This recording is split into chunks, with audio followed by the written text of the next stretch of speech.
সম্মানিত শ্রোতামণ্ডলী, আজকে আমরা জানব যে বালতি বা গামলাতে নাপাক কাপড় চোপড় ধৌত করা হয় সেই বালতি গামলা পবিত্র করার পদ্ধতি।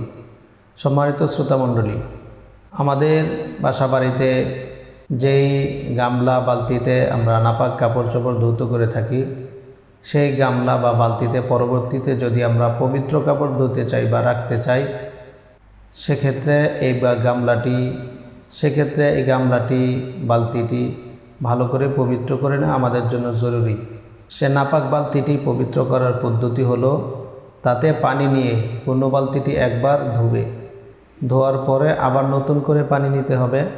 নতুন করে পানি নিয়ে আবার পূর্ণ বালতিটি আরেকবার আবার নতুন করে পানি নিয়ে তৃতীয়বার পূর্ণ মাত্রায় পরিপূর্ণরূপে বালতিটি এভাবে 3 বার নতুন পানি নিয়ে ধোয়ার পরে আমাদের এই নাপাক বালতিটি পবিত্র হয়ে যাবে। এরপর আমরা এই বালতির মধ্যে পবিত্র কাপড় বা অন্যান্য যে কোনো কাজ করতে পারবো। আল্লাহ তাআলা তৌফিক দান করেন।